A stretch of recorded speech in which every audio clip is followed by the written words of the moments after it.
Imagina un mundo donde el océano se siente como un jacuzzi, el agua se ha vuelto tan ácida que las criaturas marinas luchan para desarrollar correctamente sus conchas. El calor se filtra hasta las profundidades oceánicas, llevando a aguas que no pueden contener suficiente oxígeno para que los animales respiren. Con tanto calor, el mar también ha dejado de permanecer en su lugar, el hielo derretido ha provocado un aumento en los niveles del mar, devorando ciudades enteras a lo largo de las costas.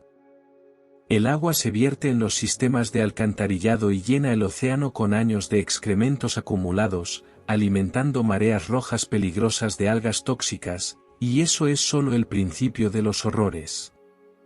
En tierra, dentro de las ciudades, la gente sufre porque los sumideros de calor urbano exacerban los días de altas temperaturas, y cada nueva ola de calor mata a miles. La sobrecarga eléctrica por el uso de aire acondicionado provoca apagones.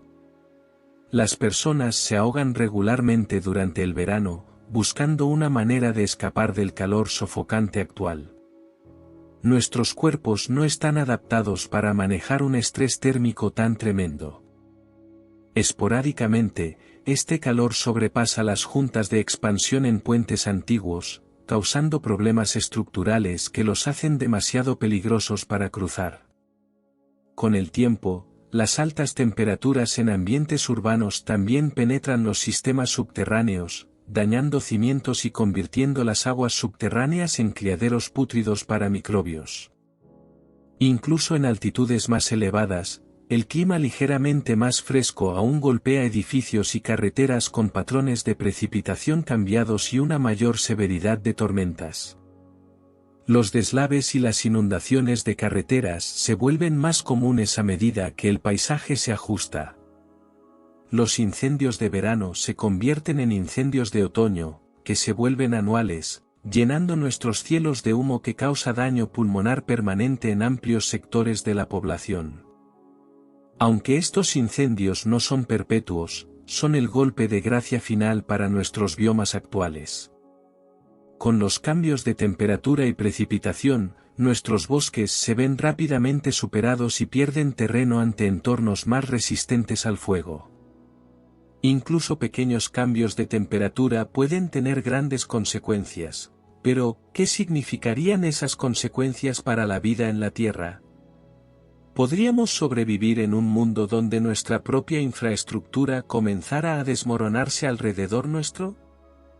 Este escenario extremo puede parecer increíblemente lejano, pero la verdad es que nuestro planeta ya ha experimentado un clima como este hace 56 millones de años. Las temperaturas mundiales aumentaron rápidamente, alcanzando un promedio potencial de alrededor de 15 grados más alto que hoy, lo que llevó a cambios increíbles en los océanos, biomas y paisajes de nuestro planeta. En los 50 millones de años desde esa época, la temperatura de la Tierra ha continuado cambiando. En dirección opuesta, la Tierra ha pasado de una casa caliente a una casa fresca y a una casa de hielo, un frío no visto en más de 250 millones de años, lo que una vez más llevó a adaptaciones notables en todo el mundo. Y una de esas adaptaciones podríamos haber sido nosotros. Es enero de 1987, un extraño barco se detiene en el mar de Weddell, en la Antártida, pintado en azul profundo y blanco brillante. Lo que visiblemente distingue al Hoydes Resolution de los demás barcos es la estructura de andamios de 62 metros de altura que se eleva sobre él, no es una vela, sino una grúa para una estructura aún mayor debajo del barco, un tubo de perforación capaz de alcanzar más de 8,000 metros en el océano. Aunque el Hoydes Resolution comenzó como un barco de perforación petrolera, ahora está en una misión de exploración científica, no del agua circundante, sino de lo que yace profundamente en el sedimento. A bordo, un grupo de 25 científicos espera con anticipación mientras la perforadora comienza a bajar, primero a través de casi 3,000 metros de agua y luego perforando el lecho marino. Durante las siguientes 27 horas, el tubo de perforación extrae 2,133 metros de la historia compactada de la Tierra. una sección en particular capta la atención de los científicos, una capa de arcilla roja, un contraste vívido con el sedimento oceánico marrón, gris y verde que lo rodea. Aunque solo tiene 20 centímetros de grosor, este modesto tubo de barro pronto probaría la existencia de un increíble evento climático de hace 56 millones de años. El continente de la Antártida tenía un cálido 15 grados a lo largo de la costa, muy lejos de las temperaturas bajo cero que la región experimenta hoy en día. Los fósiles de lugares como la isla Seymour en la Antártida proporcionan más contexto para este mundo alienígena y exuberante, conservando helechos, coníferas y plantas con flores. Por un tiempo, la costa de la Antártida floreció con bosques lluviosos templados y los fósiles animales muestran que era hogar de una flora sorprendentemente discordante, como pingüinos gigantes y perezosos pequeños que vivían en los árboles. Pero, ¿cómo extrajeron los investigadores estas estimaciones de temperatura de un simple tubo de barro? ¿Cómo descubrieron que el clima había cambiado en absoluto, especialmente tan profundo en el pasado? Algunas de nuestras primeras evidencias para la comprensión cultural del cambio climático provienen de fósiles, especialmente plantas fósiles. Quizás la más temprana sea del año 1080, de un científico chino llamado Shen Kuo, autor de muchos monográficos. También era un geólogo apasionado que escribió sobre rocas sedimentarias y cambios en el paisaje mucho antes de la era científica occidental. Shen estaba inspeccionando un deslizamiento de tierra cerca de un banco del río cuando encontró un bosque de brotes de bambú expuestos en el colapso del banco, todos los cuales había visto convertirse en piedra. Los árboles fósiles y otras plantas eran conocidos en esa época en China, pero lo que sorprendió a Shen fue que este bosque de bambú se conservaba en una zona demasiado seca para que el bambú creciera. Como resultado, dedujo que en algún momento de la antigüedad, el área debió haber tenido un clima muy diferente, húmedo y nublado, similar a las áreas donde el bambú crece hoy en día. En general, cuando encuentras un animal o planta preservados en un lugar donde no pueden vivir hoy, eso es una clara indicación de un cambio climático. Los fósiles de todo tipo pueden decirnos información importante sobre el clima pasado, pero muchos van más allá de simplemente informarte sobre el ecosistema general. Muchas plantas y animales tienen requisitos de temperatura y precipitación muy específicos que pueden ofrecer estimaciones muy precisas. Un ejemplo particularmente bien conservado se encuentra en las esquistos de aceite de Messel, Alemania. Hoy, la región alberga un bioma de bosque templado, aunque los inviernos son bastante fríos y los veranos bastante calurosos, el promedio general está por encima del punto de congelación. Sin embargo, delgadas capas de lodo de un lago antiguo muestran que la región era bastante diferente hace 47 millones de años. Primates, caballos antiguos y tortugas son solo algunos de los notables fósiles encontrados aquí, y el depósito también conserva dos indicadores más precisos del clima, hojas de palmera y cocodrilos. Hoy en día, aunque las palmeras evocan una visión de paraísos tropicales, algunas especies son un poco más tolerantes al frío. Incluso así, las palmeras más tolerantes al frío típicamente viven en áreas donde la temperatura media anual es al menos de 10 grados y los días de invierno son suaves, sin mucho congelamiento. Esto proporciona un límite inferior para Messel, no podría haber tenido muchos días congelados en el invierno. Aún más específico, los cocodrilos, como animales ectotérmicos, derivan su calor del sol y en días fríos les cuesta moverse y digerir. Sus huevos también requieren calor para desarrollarse, necesitando una temporada de verano o primavera cálida para eclosionar. Como resultado, los crocodilianos modernos no pueden establecer una población en ningún lugar donde la temperatura media sea inferior a 14 grados, empujando ese límite de calor incluso más alto que las palmeras. Y no todos los antiguos termómetros útiles son fósiles grandes, cosas pequeñas como el polen y las algas también tienen requisitos específicos de crecimiento. Encontrarlos requiere paciencia y un microscopio, pero su presencia y ausencia también pueden ayudar a contar el clima. Pero saber que Messel debía haber tenido más de 14 grados en promedio no nos dice por qué era así ni por qué cambió. Y así como no siempre hemos entendido que el clima podía cambiar, tampoco siempre hemos entendido cómo o por qué cambia. No fue hasta 1824 que un francés, un matemático llamado Joseph Fourier, publicó su teoría de que la atmósfera misma podía retener calor. Ese descubrimiento se basó en la comprensión de un tipo especial de energía conocida como calor oscuro, algo que hoy llamaríamos radiación infrarroja. Aunque es emitida por nuestro Sol y cualquier objeto cálido, la longitud de onda de la radiación infrarroja es tan larga que no podemos ver la luz en sí. Estas ondas de luz también se mueven más lentamente a través de la atmósfera, lo que es la razón por la que nuestro planeta retiene calor del Sol en lugar de perderlo de vuelta al espacio. Esto significa que nuestra atmósfera actuaba de manera similar a un invernadero, atrapando este calor oscuro y manteniendo el planeta cálido. Pero Fourier no estaba seguro de qué gases en nuestra atmósfera estaban desacelerando el calor oscuro. Ese descubrimiento vendría unas décadas más tarde por parte de una científica estadounidense llamada Eunice Foote. En un experimento simple pero elegantemente diseñado, Eunice llenó cuidadosamente tubos de vidrio con diferentes gases, dióxido de carbono, vapor de agua, nitrógeno y otros. Selló termómetros dentro y colocó los tubos a la luz del sol. A medida que la luz y el correspondiente calor oscuro golpeaban el vidrio, observó que los gases comenzaban a calentarse y pronto vio que el dióxido de carbono no solo se calentaba más, sino que también tardaba más en enfriarse. Fue la primera de muchos en estudiar los impactos del dióxido de carbono en el calor planetario. Sus resultados fueron más tarde confirmados por un físico irlandés en experimentos similares, y el camino hacia adelante para la ciencia climática quedó verdaderamente establecido.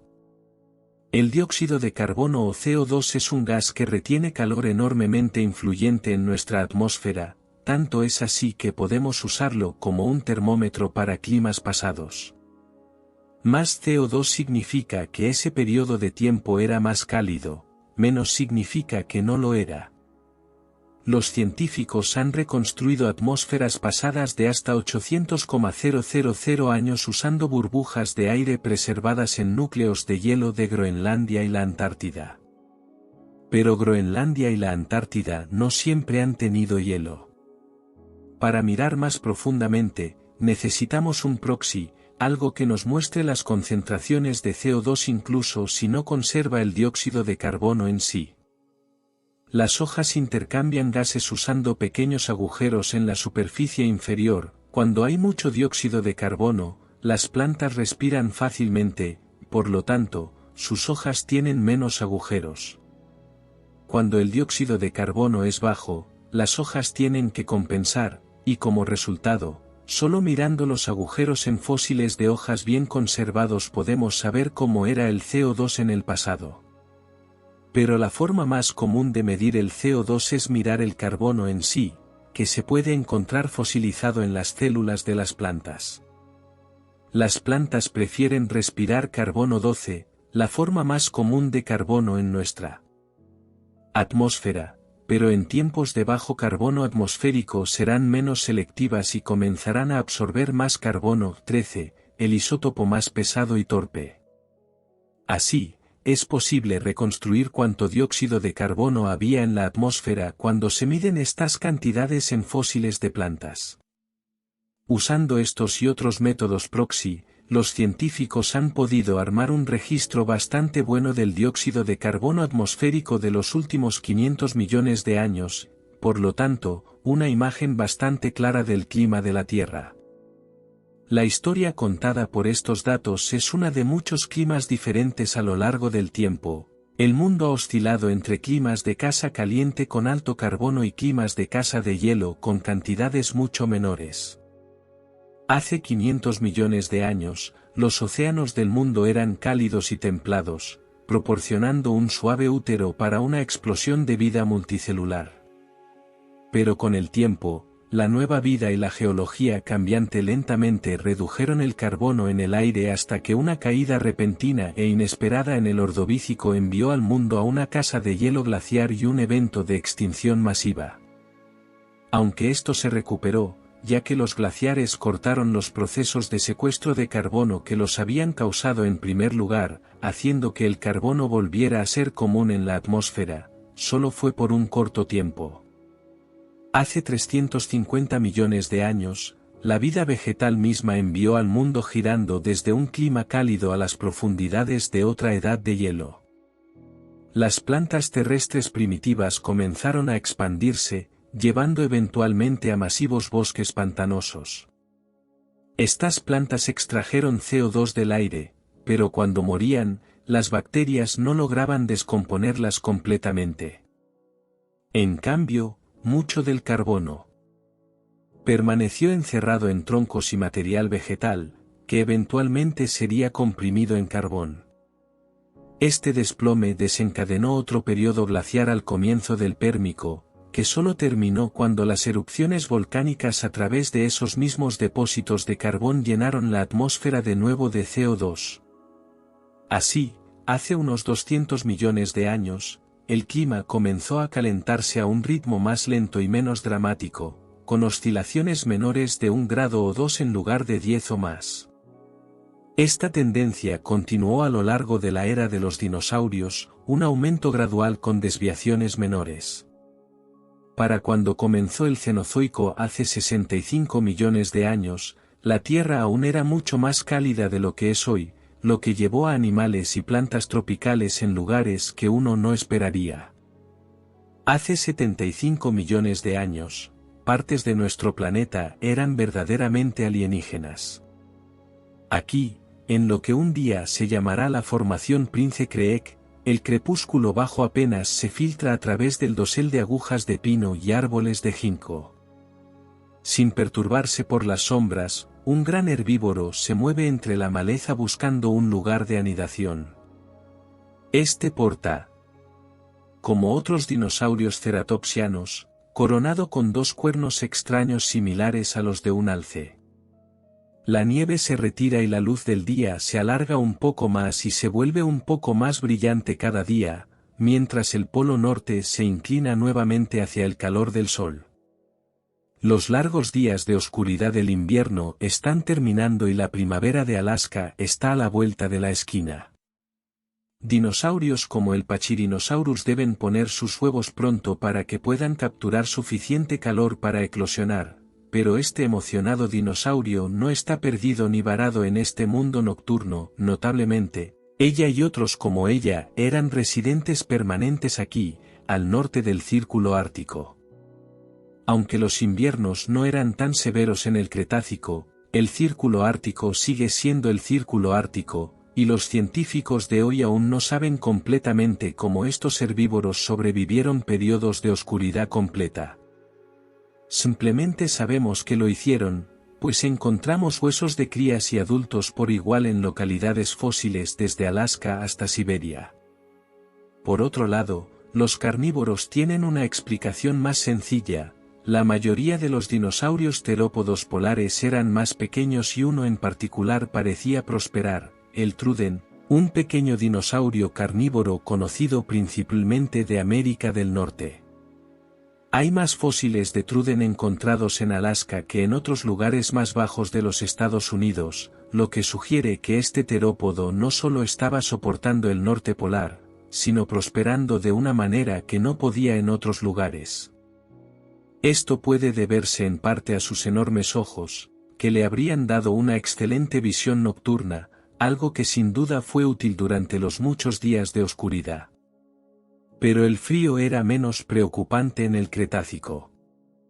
El Círculo Ártico era mucho más cálido, con una temperatura media anual de alrededor de 10 Celsius.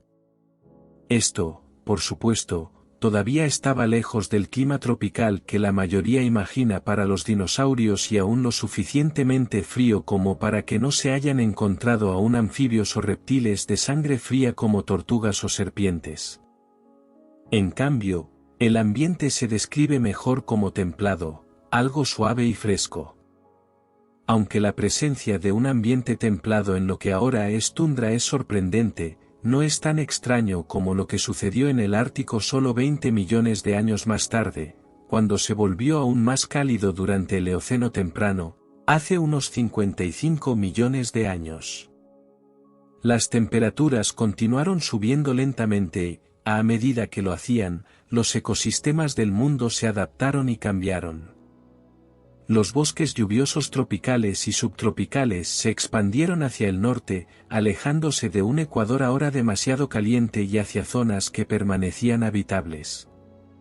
Un gran bosque lluvioso global se extendió a través del Polo Norte, floreciendo en un calor rico en dióxido de carbono.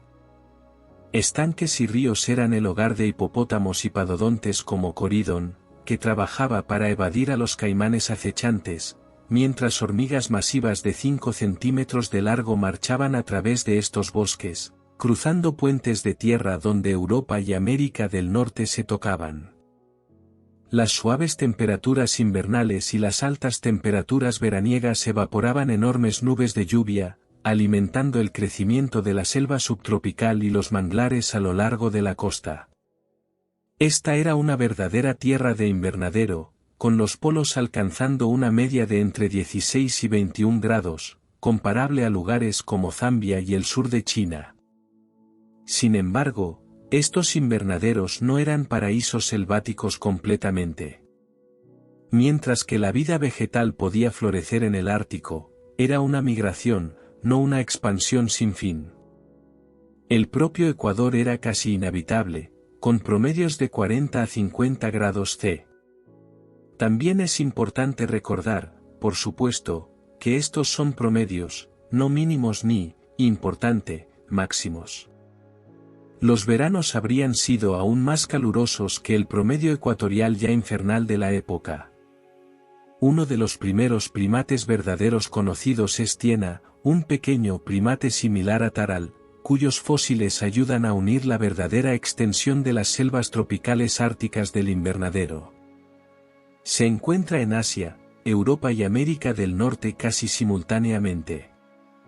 Aunque pequeño, este primate se extendió rápidamente por el Polo Norte, impulsado hacia adelante y hacia afuera por una vasta extensión de selva subtropical habitable.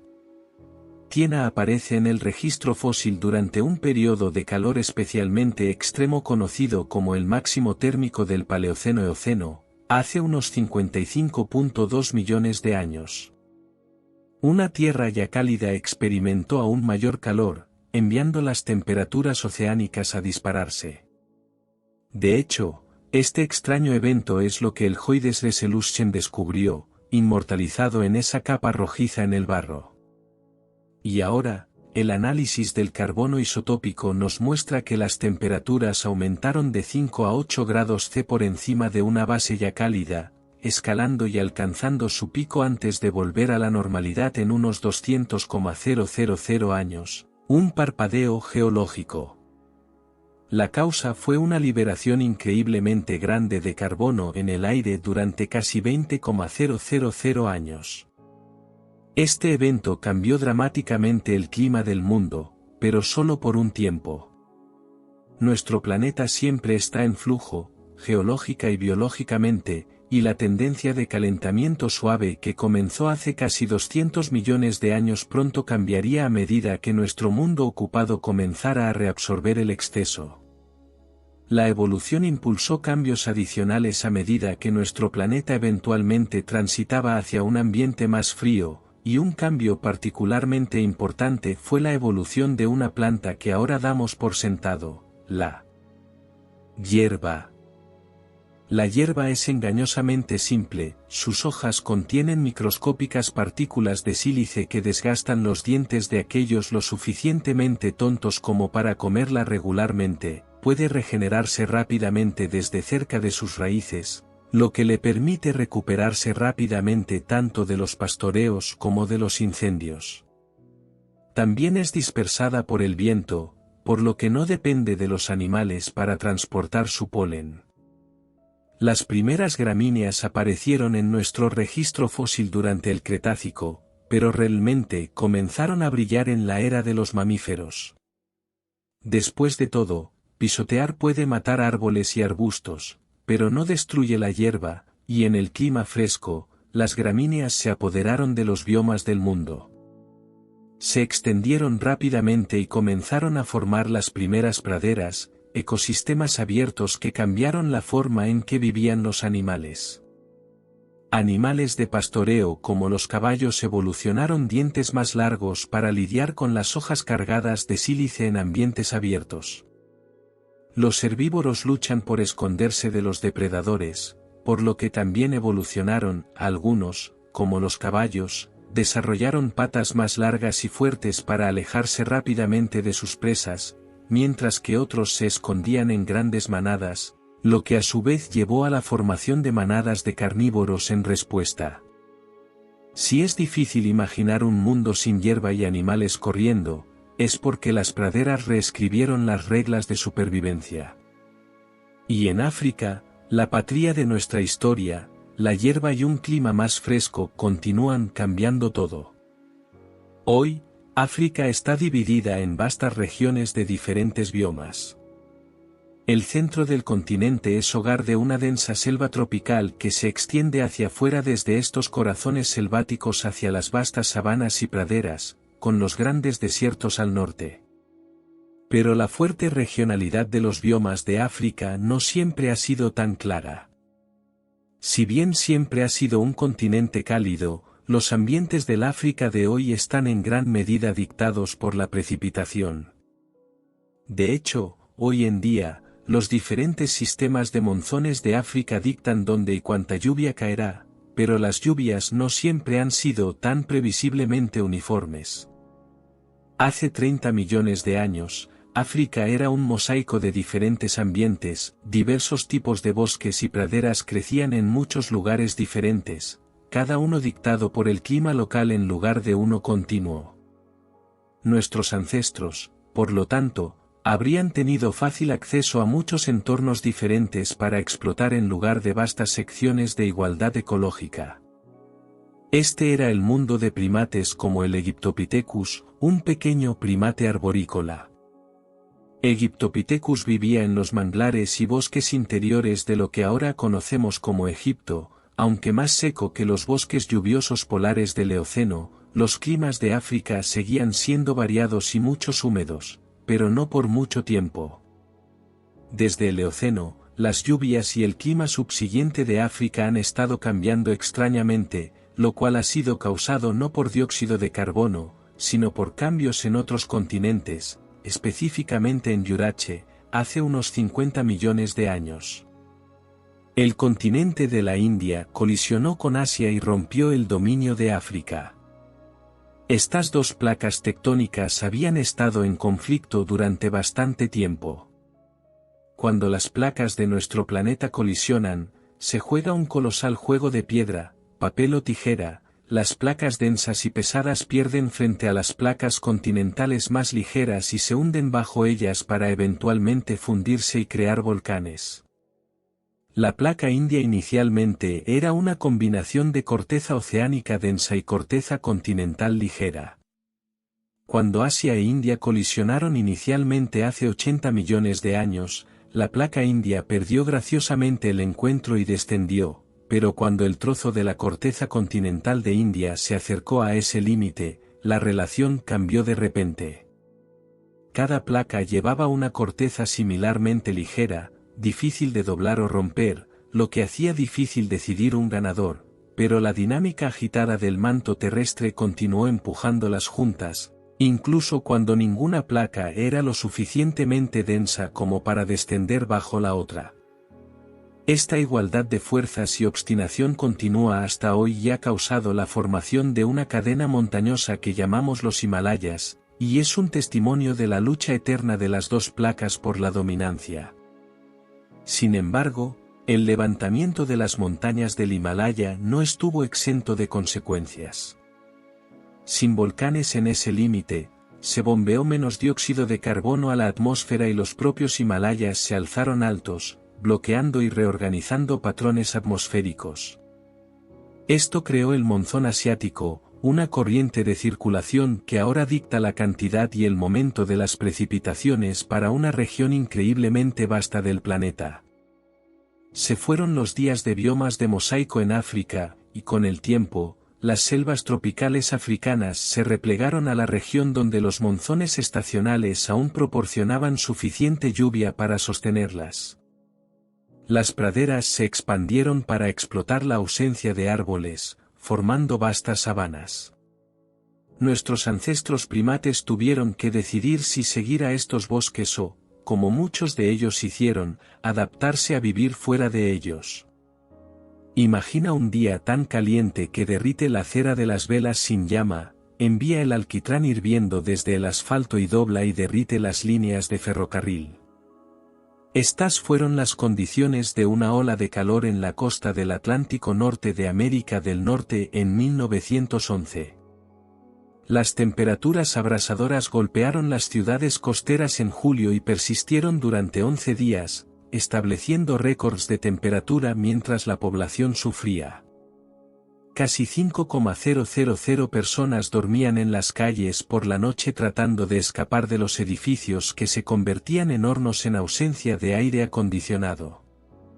En total, se estima que 2,000 personas murieron durante esa racha de 11 días, muchas enloquecidas por el calor.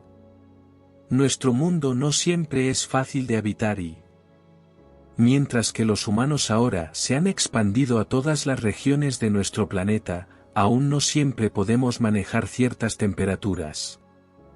Puede sonar extremo, pero está volviéndose más y más común a medida que nuestro clima continúa cambiando. Los científicos estiman que por cada día adicional de verano por encima de los 32 grados, mueren 7 personas por cada millón, mientras que cientos más enferman, y este número podría ser una estimación conservadora en áreas donde estas temperaturas son inesperadas. Sin embargo, 32 grados no parece tan intolerablemente caliente, especialmente en comparación con los días sofocantes que nuestro planeta sufrió durante el Eoceno. Nuestro planeta ahora existe en un clima de casa de hielo suave y moderado durante los últimos 2,5 millones de años. Nuestro planeta ha fluctuado arriba y abajo unos pocos grados dentro de un espectro mucho más frío, en algún lugar entre 4 grados más cálido y 8 grados más frío que hoy. En el extremo inferior del espectro estaban los máximos glaciales, periodos marcados por la expansión de glaciares fuera de las montañas y hacia los valles y llanuras durante milenios a la vez, el último de estos fue hace 25,000 años. Estas expansiones heladas reflejaban luz y calor y nuestros ancestros luchaban a través de desechos helados. Entonces, ¿nos ha hecho nuestro clima fresco vulnerables al calor? ¿Habrían sido capaces los humanos de sobrevivir en un clima como el del Eoceno? Aunque tenemos muchas adaptaciones para el calor extremo, incluso sin aire acondicionado, todas estas son efectivas pero están afectadas en niños y ancianos, y a menudo en individuos que toman ciertos medicamentos. De estas, quizás la más simple es la termorregulación conductual, un término elegante para cuando nos movemos a un lugar más fresco. Esto puede ser tan simple como encontrar sombra o aire acondicionado, o sumergirse en agua para ayudarnos a corto plazo. A largo plazo, algunas personas se encuentran mudándose permanentemente lejos de climas con calor difícil. También tenemos varias adaptaciones fisiológicas para lidiar con el calor, nuestra piel tiene menos pelo, tenemos más glándulas sudoríparas y están distribuidas por todo nuestro cuerpo, a diferencia de otros animales que tienen glándulas más localizadas, como los perros que tienen glándulas sudoríparas en sus almohadillas pero no en el resto de su cuerpo. Ser bípedos es otra ventaja, Estar de pie significa que exponemos menos nuestra piel a la radiación solar directa desde arriba y también significa que más de nuestro cuerpo está expuesto al viento desde los lados. Sin embargo, incluso con estas adaptaciones, nuestros cuerpos aún tienen límites, aún más cuando nos movemos y hacemos ejercicio, ya que nuestros sistemas internos no pueden tolerar mucho más de 40 grados para la mayoría. Una vez que las temperaturas se vuelven verdaderamente calurosas, utilizamos la termorregulación conductual.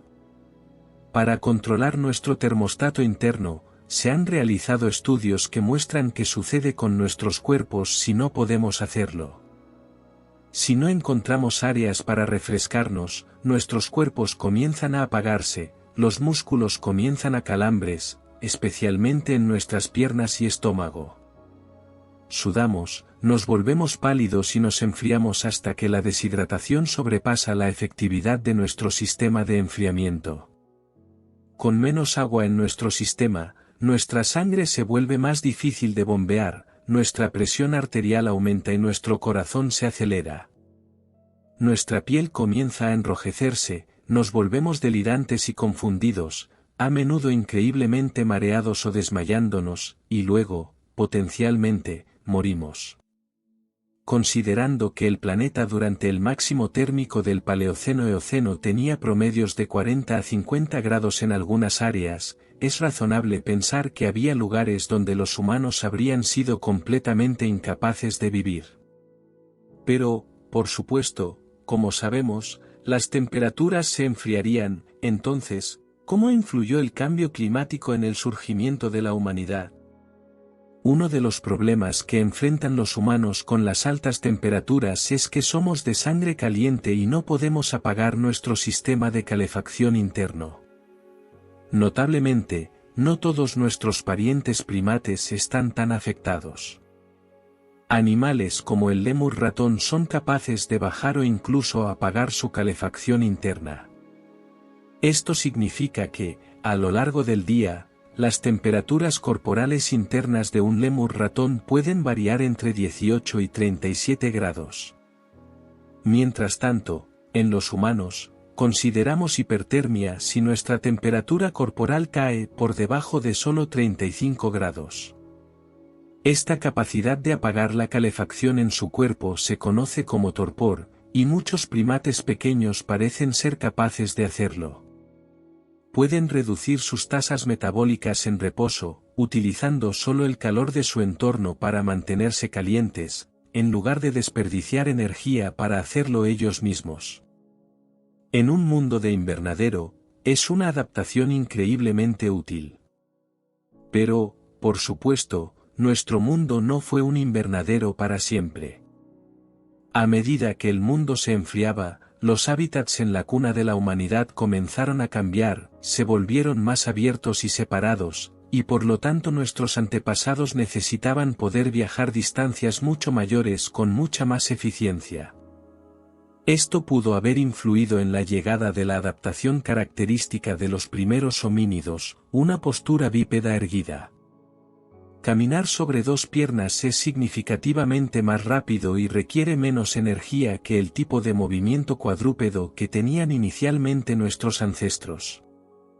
Por ejemplo, mientras que los chimpancés pueden viajar alrededor de 2,9 km por hora, los humanos típicos pueden viajar alrededor de 4,5 km por hora.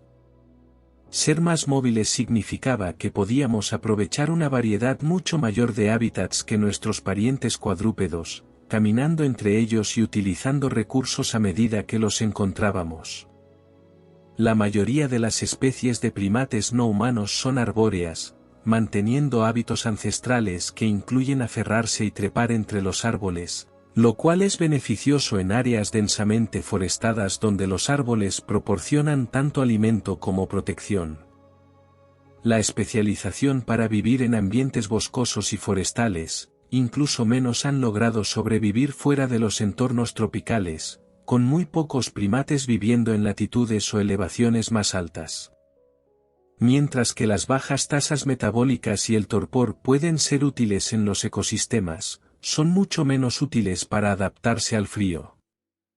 Las altas tasas metabólicas de los humanos nos hicieron capaces de adaptarnos a muchos ambientes diferentes, y nuestra eficiente marcha bípeda nos ayudó a llegar a ellos.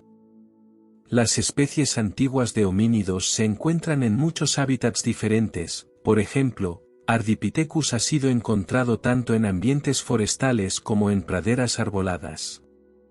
A medida que los cerebros de los homínidos crecían y el clima continuaba enfriándose, nuestros ancestros se dispersaron por África y Eurasia en innumerables hábitats, las praderas tropicales y bosques de Java, los lagos arbustivos de China y terrenos de mayor elevación en Europa, donde los carnívoros eran menos propensos a acechar.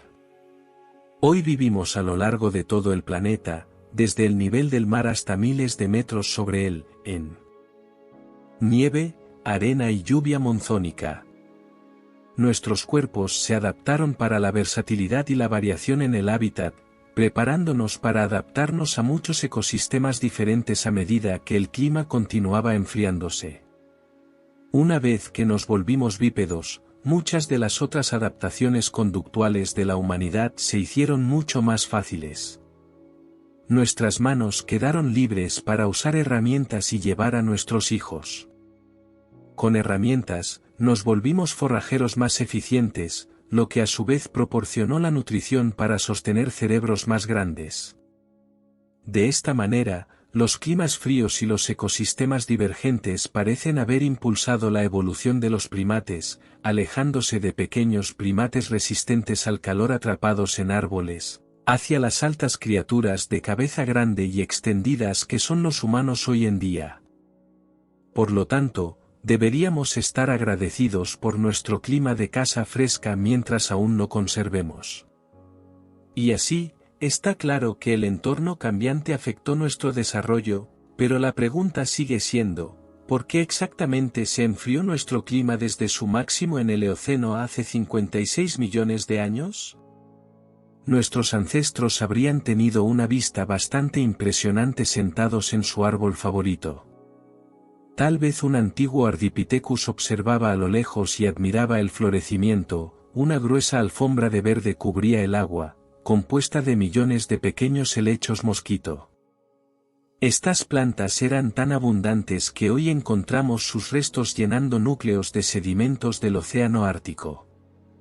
Durante periodos de tiempo en el Eoceno temprano, estos helechos acuáticos eran tan comunes que debieron haber cubierto casi todo el océano Ártico. Más extrañamente, esta planta, conocida como esale, solo puede crecer en agua dulce.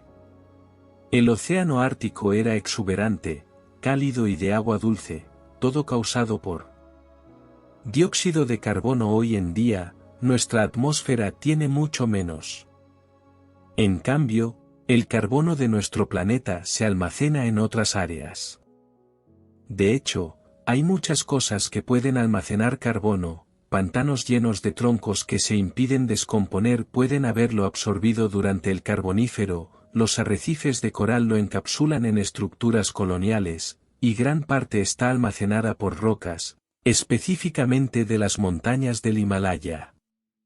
El carbono puede combinarse con la roca a través de un proceso conocido como meteorización, y este sedimento cargado de carbono fluye por los ríos hasta su lugar de descanso final en nuestros océanos. Esto significa que más roca expuesta, especialmente si esa roca es rica en sílice, puede almacenar más carbono, y el Himalaya ha expuesto un increíblemente gran relieve de roca en los últimos 50 millones de años, enviando nuestro carbono atmosférico hacia el sedimento frente a la costa de India. También lo ha hecho cerca del Ecuador, aumentando la precipitación y la meteorización que podría no haber ocurrido si estas montañas se hubieran formado más cerca de los polos.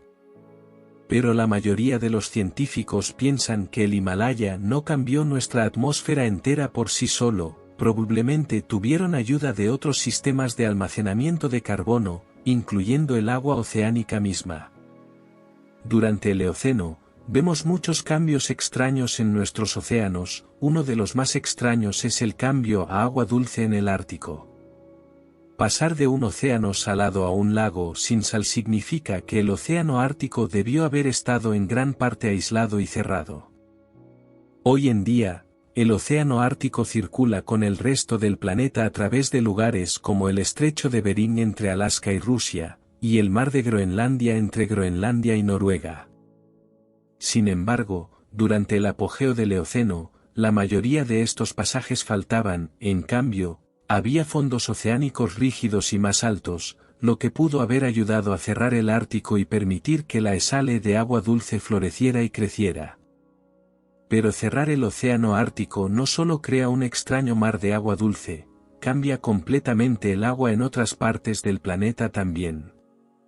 El Ártico es la fuente de algunas de nuestras aguas más frías, lo que significa que juega un papel importante en la circulación oceánica.